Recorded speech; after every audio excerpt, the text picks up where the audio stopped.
Hello everyone, स्वागत है आपके अपने यूट्यूब चैनल वेट स्टडी में। दोस्तों, जैसा कि आपको सबको पता है कि सूचना सहायक यानी इंफॉर्मेटिक्स असिस्टेंट आईए की वैकेंसी आ चुकी है और आप सभी लोग तैयारी में जुटे हुए हैं काफ़ी टाइम से और इंतज़ार कर रहे थे।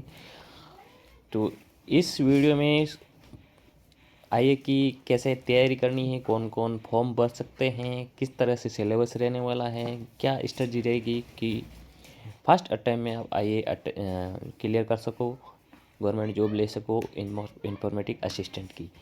तो सबसे पहले जो इसकी आवेदन की प्रक्रिया है वो सबको लगभग पता ही है, 27 तारीख से स्टार्ट होगा। सबसे पहले जो OTR है, वन टाइम रजिस्ट्रेशन होता है पोर्टल पर, वो करना होगा SSO ID पे जाके। तो वो आप सब ने जैसे कि कोई CIT का या फिर ये ग्राम सेवक का जो पिछले 3-4 एग्ज़ाम दिए होंगे तो उनका तो क्या वही है वन टाइम रजिस्ट्रेशन, तो उनको करने की कोई ज़रूरत नहीं है, डायरेक्ट ही फिल होगा। और जो नहीं है वो राजस्थान इस जो रिक्वायरमेंट पोर्टल पर, तो उनको वन टाइम रजिस्ट्रेशन करना पड़ेगा, जिसमें अपना नाम, जन्म तिथि, जेंडर, जो सेकेंडरी की मार्कशीट, आधार कार्ड, ये सभी जो ID प्रूफ है ना उसमें फिल करने होंगे OTR में। ठीक है, उसके बाद में आपका फॉर्म फिल होगा। ठीक है, तो अब मैं बता देता हूँ सीधा। जो फॉर्म की जो फीस है वो रहने वाली है जनरल की 450 रुपये, और बाकी जो OBC वगैरह हैं उनकी 350, और SC ST के लिए 250 रुपये इसका शुल्क रहने वाला है। ठीक है, उसके बाद में जो पोस्ट है जो मैंने बताई थी 2734, इसमें टोटल है 2730 पोस्ट है। ठीक है, इसके बाद में अपन लिस्ट चलते हैं। इसका जो है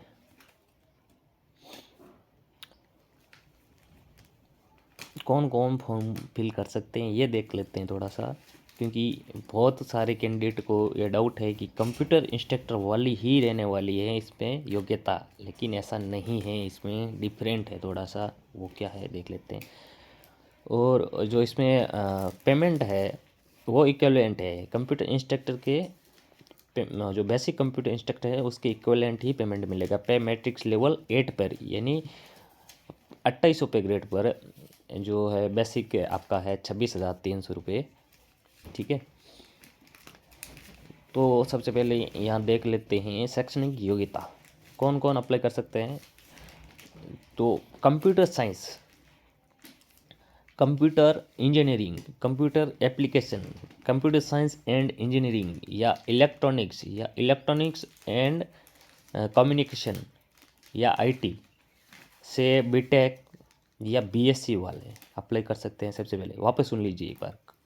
computer science, computer engineering, computer application, computer science and engineering, electronics या इलेक्ट्रॉनिक्स एंड कम्युनिकेशन, या फिर IT से जिसने बीटेक या BSc की है वो अप्लाई कर सकते हैं। उसके बाद में जो पॉलिटेक्निक डिप्लोमा है उसमें कौन कौन सी ब्रांच है ये बता देता हूँ। कंप्यूटर एप्लीकेशन में पोस्ट पॉलिटेक्निक डिप्लोमा या कंप्यूटर साइंस, और या फिर कंप्यूटर साइंस एंड इंजीनियरिंग एक ब्रांच होती है, कंप्यूटर एप्लीकेशन की ब्रांच होती है, और IT यानी सूचना प्रौद्योगिकी की ब्रांच होती है। ये 3 ब्रांच इसमें कंप्यूटर से की हुई हो या पॉलिटेक्निक, तो इसमें अप्लाई कर सकते हैं। इसमें इलेक्ट्रॉनिक्स पॉलिटेक्निक वाले अप्लाई नहीं कर सकते हैं। जिसने इलेक्ट्रॉनिक से पॉलिटेक्निक किया वो अप्लाई नहीं कर सकते हैं। जिसने बीटेक इलेक्ट्रॉनिक्स से किया वो अप्लाई कर सकते हैं। बीटेक वाला इलेक्ट्रॉनिक्स की ब्रांच है जो इसमें एलिजिबल है, और पॉलिटेक्निक डिप्लोमा जिसने इलेक्ट्रॉनिक्स से किया वो एलिजिबल नहीं है। उसके बाद में है अपने पोस्ट ग्रेजुएशन डिप्लोमा, जिसे PGDCA अपन बोलते हैं, वो इसमें शामिल है, जिसमें कंप्यूटर विज्ञान, कंप्यूटर एप्लीकेशन या सूचना प्रौद्योगिकी लिखा हुआ हो डिग्री में, वो इसमें अप्लाई कर सकते हैं। उसके बाद में 2-3 जो कोर्स होते हैं, जैसे नेशनल इलेक्ट्रॉनिक्स द्वारा जो कोर्स होता है ओ लेवल या इससे हाई लेवल का जो भी कोर्स होता है इसमें अप्लाई कर सकते हैं। ठीक है, उसके बाद में आपका एक कोपा का कोर्स होता है, कोपा से ITI होती है। ठीक है, वो इसमें एलिजिबल है। ठीक, ये हो कि आपकी जो सारे डाउट थे योग्यता को लेकर, एलिजिबिलिटी को लेकर, वो इसमें डाउट क्लियर कर दिया मैंने। ठीक है, उसके बाद में जो मेन इम्पोर्टेंट है वो आपका सिलेबस, उसके बाद में टाइपिंग का मैटर है। सिलेबस देख लेते हैं सबसे पहले, सिलेबस में आपका क्या क्या रहने वाला। और इसमें एक और बात सुन लीजिए आप, जैसे कि जो सामान्यतः क्या होता है, इसमें एज का क्राइटेरिया होता है 18 से शुरू होके लगभग 23 साल ऐसा कुछ होता है। लेकिन इसमें अलग है, एज का क्राइटेरिया इस कैडर में अलग बना हुआ है। 1 जनवरी 2024 को 21 साल मिनिमम और मैक्सिमम 40 साल तक, ठीक है, जिसकी एज है वो इसमें फॉर्म फिल कर सकता है, एलिजिबल है।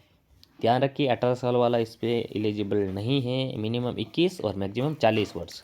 ठीक है, और इसमें जो छूट का प्रावधान है एज में वो दिया हुआ है ही है सब, जो रूल के अकॉर्डिंग। ठीक है, अपर एज का 3 वर्ष की छूट। ठीक है, और SC ST के लिए 5 वर्ष की छूट है, जो भी, ठीक है, जो उस क्राइटेरिया में है, रूल में है, वो इसमें छूट दे रखी है अलग अलग, जो भी अपने कैटेगरी है उनमें। सिलेबस देख लेते हैं सबसे पहले। सिलेबस से पहले जो एग्ज़ाम है अपना, इसमें एक्सपेक्टेड मंथ बताए हैं जुलाई 2023। तो यकीन मानिए जुलाई 2023 में ही आपका जो एग्ज़ाम होगा। यहाँ तो एक्सपेक्टेड लिखा, संभावित लिखा, लेकिन कन्फर्म ही है लगभग। इससे पहले हो सकती है लेकिन बाद में यहाँ नहीं जाएगा, क्योंकि आगे जो आचार संहिता भी लगने वाली है, इलेक्शन भी आने वाले हैं, तो उससे पहले पहले ये जो एग्ज़ाम को निपटा के टाइपिंग वगैरह करवा के इस मतलब 2023 के अंदर अंदर ही ज्वाइनिंग इस IA की दे देंगे। ठीक है, तो सिलेबस थोड़ा डिस्कस कर लेते हैं, सिलेबस की ओर चलते हैं सबसे लास्ट में। ये रही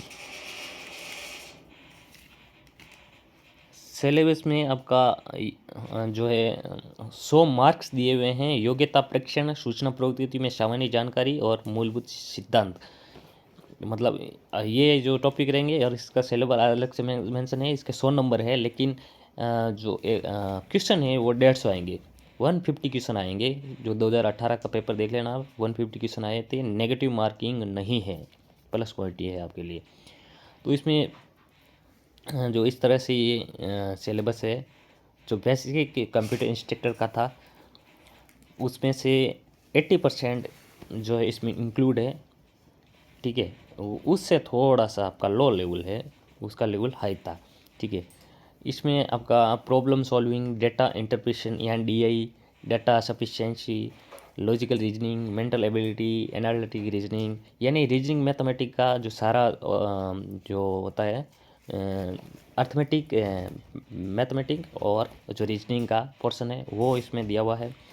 GK इसमें दी हुई है। Current related to India and Rajasthan, Rajasthan और इंडिया से related current affairs. Major development in the field of IT, ये बहुत ही इंपॉर्टेंट है, यहाँ से क्वेश्चन आएंगे 10 कम से कम।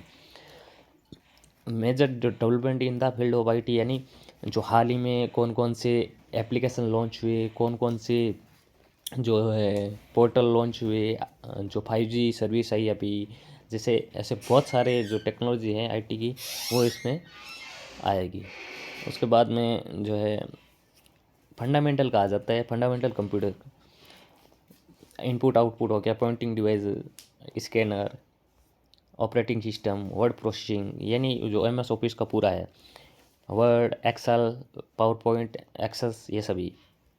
फिर रिप्रेजेंटेशन ऑफ डेटा, यानी जो डिजिटल एनालॉग हो गया। नंबर सिस्टम में डेसिमल, बाइनरी, हेक्साडेसिमल, यानी कन्वर्जेशन, जैसे डेसिमल नंबर को हेक्सा में कन्वर्ट करना, हेक्सा को बाइनरी में, बाइनरी को ऑक्टल में, ऐसे।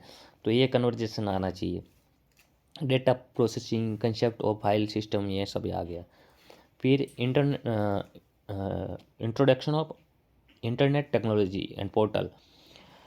इसमें जो है नेटवर्किंग का पोर्शन आता है, जिसमें जो मेन फोकस रहेगा वो रहेगा अपने TCP/IP मॉडल और अपने OSI मॉडल पर। ठीक है, जो प्रोटोकॉल सारे आगे लेन मेन वेन पेन जो भी है, ठीक है, search engine, online offline messaging, world wide web browser, web publishing, creation and maintenance website, HTML, multimedia graphics, voice mail configuration, introduction to e-commerce. तो ये सारा जो है आपका जो पोर्शन बेसिक इसमें आएगा। Security, protecting computer system from virus and malicious attack, introduction to firewall and utility, restoring data, algorithm. जो ये जी वाला है, जी पोर्शन है, सबसे लास्ट जो टॉपिक दे रखा है वो सबसे इम्पोर्टेंट है। ठीक है, वो इसमें टेक्निकल है और बाकी नॉर्मल है। ठीक है, इसमें सी लैंग्वेज एल्गोरिथम के बारे में पूछा जाएगा, जो प्रोग्रामिंग का फंडामेंटल होता है, ठीक है, वो पूछा जाएगा। ओप्स के कंसेप्ट पूछे जाएंगे, ठीक है, और इसमें आईडी जो इंटीग्रेटेड डेवलपमेंट एनवायरनमेंट, उसके बारे में पूछे जाएंगे।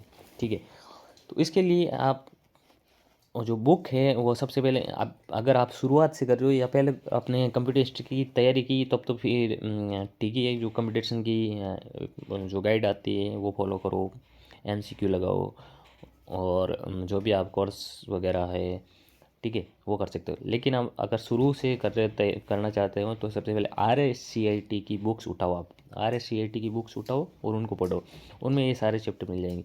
उसके बाद में आप धीरे धीरे अलग अलग जो बुक्स आती है वो पढ़ा करो। उसके अलावा 9th 10th की RBSC की बुक आती है, वो ये सारी स्टैंडर्ड बुक होती है। इन बाहर जो क्वेश्चन है आउट नहीं जाता है और उसमें ऑथेंटिकेशन होता है। ठीक है, उसके ये सब करने के बाद में 150 जो क्वेश्चन आएंगे, इनमें से टोटल करके 100 नंबर के।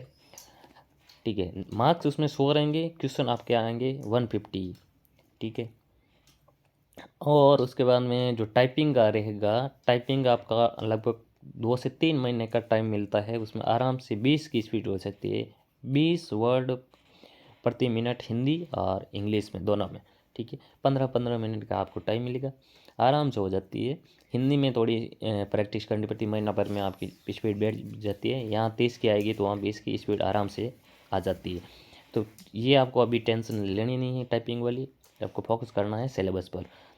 ठीक है, तो इसके लिए मैं मेरी वे टू स्टडी चैनल पर समय समय पर आपको एक अभी सीरीज स्टार्ट करने वाला हूँ, 10 या 15 मिनट ऐसी। तो शाम को ऐसा कुछ रख लेंगे, तो उसमें आपको MCQ प्रोवाइड करूँगा। ठीक है, MCQ लाइक टेस्ट लाइक ऐसा होगा, जिसमें पूरे डिटेल में ये क्वेश्चन आएगा, उसका पूरा डीप तक जाएंगे एक एक। ठीक है, जो ऑब्जेक्टिव होता है उस पर तो पूरा डिटेल में पढ़ेंगे उसको। और वो जो मैं MCQ लाऊंगा वो देसी घी होगा, क्योंकि वो मैं ऐसे ऐसे MCQ लाऊंगा, ठीक है, जो प्रीवियस ईयर्स क्वेश्चन आए, टॉप क्वेश्चन होंगे, एग्ज़ाम ओरिएंटेड होंगे वो। ठीक है, तो ये सीरीज स्टार्ट करूँगा अभी 5-7 दिन में।